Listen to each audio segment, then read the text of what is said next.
सात्विक अभिनय। सात्विक अभिनय ये हमारी भावनाओं से जुड़ा हुआ होता है।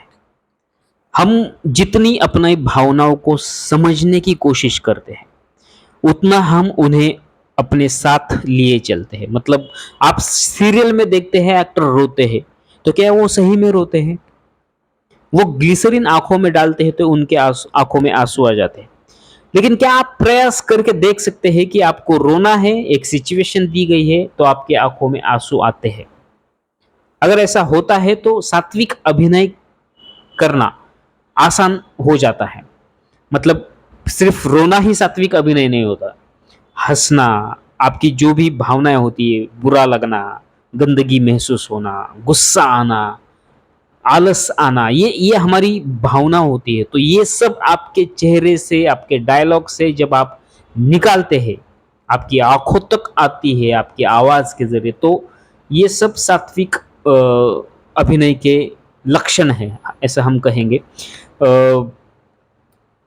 सीरियल वाले ग्लिसरीन डालेंगे, रोएँगे और स्टेज पर जब हम होते हैं तो बोलते हैं कि वो जो बहुत बड़ा दिया जला हुआ है उसकी तरफ देखो, अपनी पलकें मत झपको, तो आपकी आँखों में आँसू आ जाएँगे। क्या ये सही तरीका है? नए-नए हो तो ये सही तरीका लगने लगता है, लेकिन जब आप कैरेक्टर को समझते हैं, सिचुएशन को समझते हैं, तो आपको ये करने में आसानी होगी। सात्विक अभिनय के लिए बहुत खुद को ऑब्ज़र्व करना पड़ता है, आजू-बाजू वाले लोगों को ऑब्ज़र्व करना पड़ता है। जब आप रोते हैं तो आपने खुद को ऑब्ज़र्व किया होगा कि आपके मुँह से शब्द भी नहीं निकलता कभी-कभी।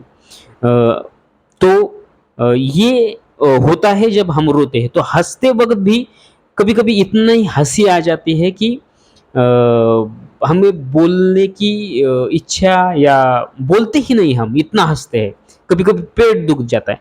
तो जितने भी इमोशन हमारे अंदर होते हैं, हँसना, रोना, बुरा लगना, गुस्सा आना, तो इनके भी बहुत सारे प्रकार होते हैं जिनको हमें सीखना होता है और ये हम प्रैक्टिकली ही सीख सकते हैं।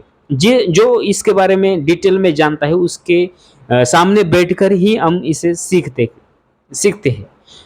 और ये सीखते वक़्त हमें ढेर सारा ऑब्ज़र्वेशन करना पड़ता है, जो एक्टर के लिए बहुत महत्वपूर्ण चीज़ें होती हैं, जो मैंने पहले भी बताया कि ऑब्ज़र्वेशन, कंसंट्रेशन और इमेजिनेशन, ये तीनों जब आप अच्छी तरह से समझ पाते हैं, तभी आप अच्छे एक्टर बन पाते हैं और अच्छे सात्विक अभिनय को समझ पाते हैं, कर पाते हैं। ऐसे ही वीडियो को समझने के लिए लाइक कीजिए, शेयर कीजिए और सब्सक्राइब कीजिए।